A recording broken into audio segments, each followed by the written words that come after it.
ಗುರುಭ್ಯೋ ನಮಃ. 42ನೆಯ ಅಧ್ಯಾಯ. ಸಾಯಿಯವರ ಮಹಾಸಮಾಧಿ ಮುನ್ಸೂಚನೆ. ರಾಮಚಂದ್ರ ಪಾಟೀಲ ಮತ್ತು ತಾತ್ಯಾ ಕೋತೆ ಅವರ ಮರಣ ತಡೆದುದು, ಲಕ್ಷ್ಮೀಬಾಯಿ ಸಿಂಧೆಯವರಿಗೆ ದಾನ, ಕೊನೆಯ ಗಳಿಗೆಗಳು. ಈ ಹಿಂದಿನ ಕಥೆಗಳಿಂದ ಗುರುವಿನ ದಯೆ ಇದ್ದರೆ ಈ ಭವಸಾಗರ ಬಂಧನದಿಂದ ನಾವು ಮುಕ್ತರಾಗಿ ಮುಕ್ತಿ ಮಾರ್ಗವನ್ನು ಸೇರಿ ಆನಂದದಿಂದ ಇರಬಹುದು ಎಂಬುದು ವೇದ್ಯವಾಗುತ್ತದೆ. ನಾವು ಯಾವಾಗಲೂ ಸದ್ಗುರುವಿನ ಚರಣ ಕಮಲಗಳನ್ನು ಸ್ಮರಿಸುತ್ತಿದ್ದರೆ ನಮ್ಮ ಕಷ್ಟಗಳು ಕೊನೆಗಾಣುತ್ತವೆ. ಅದು ಮೃತ್ಯುವನ್ನು ದೂರ ಮಾಡುತ್ತದೆ.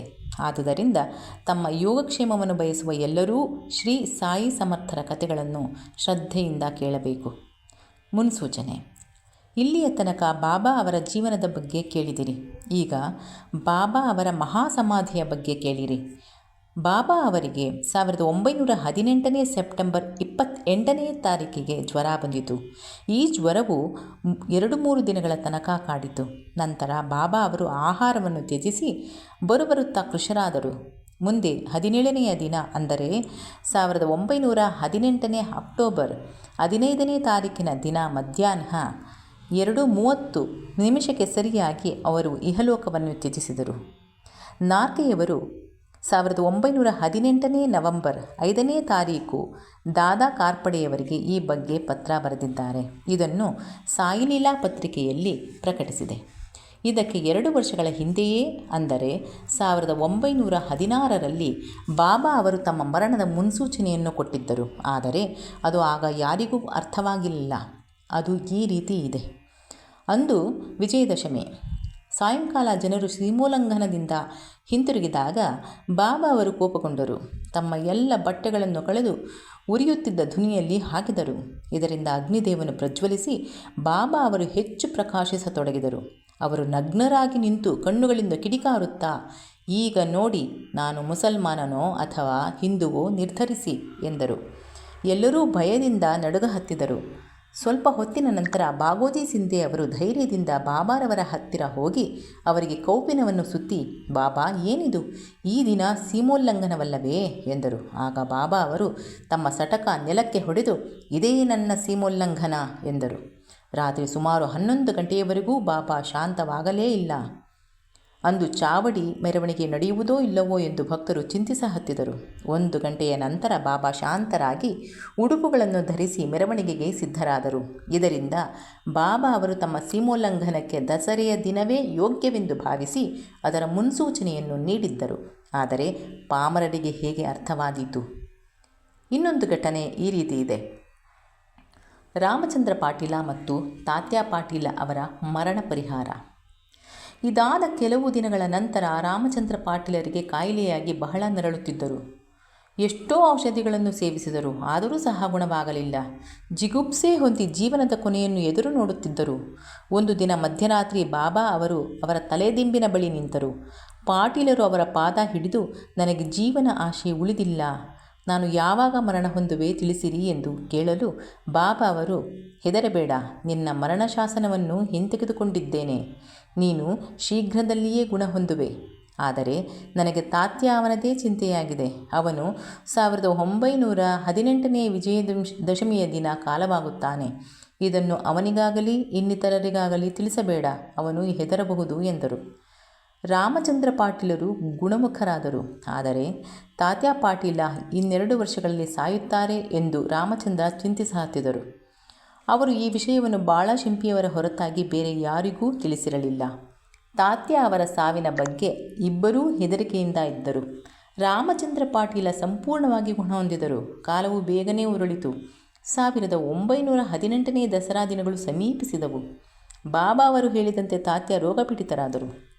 ಆದುದರಿಂದ ಅವರಿಗೆ ಬಾಬಾ ಅವರ ದರ್ಶನಕ್ಕೆ ಬರಲಾಗಲಿಲ್ಲ. ಬಾಬಾ ಅವರೂ ಸಹ ಅಸ್ವಸ್ಥರಾಗಿ ಹಾಸಿಗೆ ಹಿಡಿದರು. ತಾತ್ಯಾ ಅವರು ಬಾಬಾ ಅವರಲ್ಲಿ ನಂಬಿಕೆ ಇಟ್ಟಿದ್ದರು. ವಿಜಯದಶಮಿ ಸಮೀಪಿಸುತ್ತಲೇ ರಾಮಚಂದ್ರ ಪಾಟೀಲರು ಬಾಳಶಿಂಪಿಯವರು ಗಾಬರಿಯಾದರು. ವಿಜಯದಶಮಿ ಉದಯವಾಯಿತು. ತಾತ್ಯಾ ಅವರ ನಾಡಿ ಮಿಡಿತ ಕಮ್ಮಿಯಾಗ ಹತ್ತಿತು. ಅವರು ಪರಲೋಕವನ್ನು ಗೈಯುವ ಸ್ಥಿತಿಯಲ್ಲಿದ್ದರು. ಆದರೆ ಒಂದು ವಿಚಿತ್ರ ಸಂಗತಿ ನಡೆಯಿತು. ತಾತ್ಯಾ ಅವರು ಬದುಕಿದರು.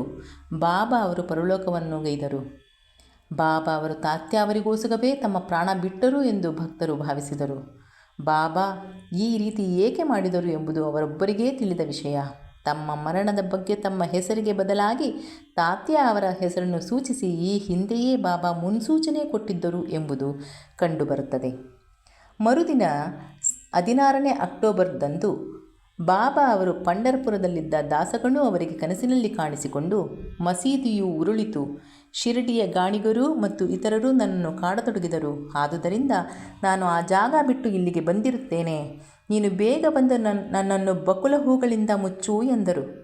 ದಾಸಗಣು ಅವರಿಗೆ ಪತ್ರದಿಂದ ಕೂಡ ವರ್ತಮಾನ ತಿಳಿಯಿತು. ಕೂಡಲೇ ಅವರು ಶಿರಡಿಗೆ ಆಗಮಿಸಿ ಬಾಬಾ ಅವರ ಮಹಾಸಮಾಧಿಯ ಮುಂದೆ ಸಂಪೂರ್ಣ ದಿನ ಭಜನೆ ಮಾಡಿದರು. ನಂತರ ತಾವೇ ಹರಿನಾಮದ ಆಕಾರದಲ್ಲಿ ಒಂದು ಬಕುಲ ಹೂವಿನ ಮಾಲೆಯನ್ನು ತಯಾರಿಸಿ ಅವರ ಮಹಾಸಮಾಧಿಗೆ ಅರ್ಪಿಸಿ ಅವರ ಹೆಸರಿನಲ್ಲಿ ಸಂತರ್ಪಣೆ ಮಾಡಿಸಿದರು. ಲಕ್ಷ್ಮೀಬಾಯಿಯವರಿಗೆ ದಾನ. ದಸರಾ ಹಬ್ಬದ ವಿಜಯದಶಮಿ ಹಿಂದೂಗಳಿಗೆ ಶ್ರೇಷ್ಠವಾದ ದಿನ. ಬಾಬಾ ಅವರು ತಮ್ಮ ಸೀಮೋಲ್ಲಂಘನಕ್ಕೆ ಸರಿಯಾದ ದಿನವನ್ನೇ ಆರಿಸಿಕೊಂಡರು.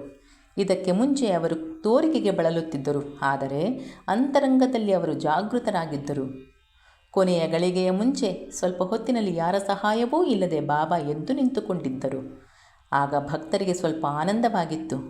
ಬಾಬಾ ಅವರಿಗೆ ಮರಣ ಸಮೀಪಿಸಿತೆಂದು ತಿಳಿದಿತ್ತು. ಆದುದರಿಂದ ಲಕ್ಷ್ಮೀಬಾಯಿ ಸಿಂಧಿಯವರಿಗೆ ಸ್ವಲ್ಪ ಹಣ ದಾನ ಕೊಡಬೇಕೆಂದು ಇಚ್ಛಿಸಿದರು. ಲಕ್ಷ್ಮೀಬಾಯಿ ಬಹಳ ಒಳ್ಳೆಯ ಸಾಧ್ವಿಗಳಾಗಿದ್ದರು. ಹಗಲಿರುಳು ಎನ್ನದೆ ಮಸೀದಿಯಲ್ಲಿ ಕೆಲಸ ಮಾಡುತ್ತಿದ್ದರು.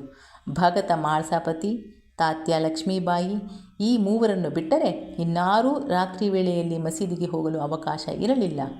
ಒಂದು ದಿನ ಬಾಬಾ ಅವರು ತಾತ್ಯಾ ಅವರೊಂದಿಗೆ ಮಸೀದಿಯಲ್ಲಿ ಕುಳಿತಿರುವಾಗ ಲಕ್ಷ್ಮೀಬಾಯಿ ಸಿಂಧಿಯವರು ಬಂದು ನಮಸ್ಕರಿಸಿದರು. ಆಗ ಬಾಬಾ ಅವರು, ಲಕ್ಷ್ಮಿ, ನನಗೆ ಹಸಿವಾಗಿದೆ ಎಂದು ಹೇಳಲು ಅವಳು, ಬಾಬಾ ಸ್ವಲ್ಪ ತಾಳಿ, ರೊಟ್ಟಿಯನ್ನು ತೆಗೆದುಕೊಂಡು ಬರುತ್ತೇನೆ ಎಂದು ಹೇಳಿ ಮನೆಗೆ ಹೋಗಿ ಸ್ವಲ್ಪ ಹೊತ್ತಿನ ನಂತರ ರೊಟ್ಟಿ ಮತ್ತು ಪಲ್ಯದೊಡನೆ ಹಿಂದಿರುಗಿ ಬಂದು ಬಾಬಾ ಅವರ ಮುಂದೆ ಇಟ್ಟಳು. ಅವರು ಅದನ್ನು ತೆಗೆದುಕೊಂಡು ಹೋಗಿ ನಾಯಿಗೆ ತಿನ್ನಲು ಕೊಟ್ಟರು. ಆಗ ಲಕ್ಷ್ಮೀಬಾಯಿಯು, ಇದೇನು ಬಾಬಾ, ನಾನು ನಿಮಗೋಸ್ಕರ ಅಡಿಗೆ ಸ್ವತಃ ತಯಾರಿಸಿ ತಂದಿದ್ದೇನೆ, ನೀವು ಒಂದು ಚೂರೂ ಸಹ ತಿನ್ನದೆ ನಾಯಿಗೆ ಕೊಡುತ್ತಿದ್ದೀರಲ್ಲ, ನನಗೆ ವೃಥಾ ತೊಂದರೆ ಕೊಟ್ಟರಿ ಎಂದರು. ಆಗ ಬಾಬಾ ಅವರು, ಏತಕ್ಕೆ ಚಿಂತಿಸುವೆ? ಆ ನಾಯಿಯ ಹಸಿವನ್ನು ಹಿಂಗಿಸುವುದು ನನ್ನ ಹಸಿವನ್ನು ಹಿಂಗಿಸಿದಂತೆಯೇ. ನಾಯಿಗೂ ಆತ್ಮವಿದೆ. ಜೀವರಾಶಿಗಳು ಬೇರೆ ಬೇರೆಯಾಗಿರಬಹುದು, ಆದರೆ ಹಸಿವು ಮಾತ್ರ ಸಾಮಾನ್ಯವಾದುದು ಅಲ್ಲವೇ? ಕೆಲವು ಪ್ರಾಣಿಗಳು ಮಾತನಾಡಬಲ್ಲವು, ಕೆಲವು ಮಾತನಾಡುವವು ಅಷ್ಟೇ. ಯಾರು ಹಸಿದವರಿಗೆ ಅನ್ನ ನೀಡುತ್ತಾರೆಯೋ ಅವರು ನನಗೆ ಅನ್ನ ನೀಡಿದಂತೆಯೇ. ಇದು ಸಿದ್ಧಾಂತವೆಂದು ತಿಳಿ ಎಂದು ಹೇಳಿದರು. ಇದು ಕ್ಷುಲ್ಲಕ ವಿಷಯವಾಗಿರಬಹುದು, ಆದರೆ ಆಧ್ಯಾತ್ಮಿಕತೆಯ ನೈಜ ಸ್ವರೂಪವನ್ನು ಯಾರು ಮನಸ್ಸನ್ನು ನೋಯಿಸದೆ ಬಾಬಾ ಕಾರ್ಯಾಚರಣೆಯಲ್ಲಿ ತೋರಿಸಿದರು. ಅಂದಿನಿಂದ ಲಕ್ಷ್ಮೀಬಾಯಿ ಸಿಂಧೆ ಪ್ರತಿದಿನವೂ ಬಾಬಾ ಅವರಿಗೆ ರೊಟ್ಟಿ, ಹಾಲು ಮತ್ತು ಮೊಸರನ್ನು ಪ್ರೀತಿ ಮತ್ತು ಭಕ್ತಿಗಳಿಂದ ಅರ್ಪಿಸತೊಡಗಿದರು. ಬಾಬಾ ಅವರು ಅದನ್ನು ಸೇವಿಸಿ ಸಂತುಷ್ಟರಾಗುತ್ತಿದ್ದರು. ಉಳಿದುದನ್ನು ರಾಧಾಕೃಷ್ಣ ಮಾಯಿ ಮತ್ತು ಲಕ್ಷ್ಮೀಬಾಯಿಯವರಿಗೆ ತಿರುಗಿ ಕಳುಹಿಸುತ್ತಿದ್ದರು. ಬಾಬಾ ಅವರು ಲಕ್ಷ್ಮೀಬಾಯಿಯವರ ಸೇವೆಯನ್ನು ಜ್ಞಾಪಿಸಿಕೊಂಡರು. ಅವರು ಗತಿಸುವ ಮೊದಲು ತಮ್ಮ ಕಿಸೆಗೆ ಕೈ ಹಾಕಿ ಅವರಿಗೆ ಒಂದು ಸಾರೆ 5 ರೂಗಳನ್ನು ಮತ್ತು ಇನ್ನೊಂದು ಸಾರೆ 4 ರೂಪಾಯಿಗಳನ್ನು ಕೊಟ್ಟರು. ಈ ಸಂಖ್ಯೆಯು 9, 21ನೇ ಅಧ್ಯಾಯದಲ್ಲಿ ವಿವರಿಸಿದ ನವರಸ ಭಕ್ತಿಗಳನ್ನು ಸೂಚಿಸುತ್ತದೆ, ಅಥವಾ ಅದು ಸೀಮೋಲ್ಲಂಘನ ನಿಮಿತ್ತ ಬಾಬಾ ಕೊಟ್ಟ ದಕ್ಷಿಣೆಯಾಗಿರಬಹುದು. ಲಕ್ಷ್ಮೀಬಾಯಿಯವರಿಗೆ ಹಣದ ಕೊರತೆ ಇರಲಿಲ್ಲ. ಆದ್ದರಿಂದ ಬಾಬಾ ಅವರು ಭಾಗವತದ 11ನೇ ಸ್ಕಂದದ 10ನೇ ಅಧ್ಯಾಯದ 6ನೇ ಶ್ಲೋಕದಲ್ಲಿ ಹೇಳಿರುವ ಭಕ್ತನಲ್ಲಿ ಇರಬೇಕಾದ ಮೊದಲ 5 ನಂತರ 4 ಗುಣಗಳನ್ನು ಉಪದೇಶ ಮಾಡಿದರು ಎಂದು ಭಾವಿಸಬಹುದು. ಬಾಬಾರವರು ಅದೇ ಕ್ರಮವನ್ನು ಅನುಸರಿಸಿ 5 ರೂಪಾಯಿಗಳನ್ನು ನಂತರ 4 ರೂಪಾಯಿಗಳನ್ನು ಕೊಟ್ಟರು.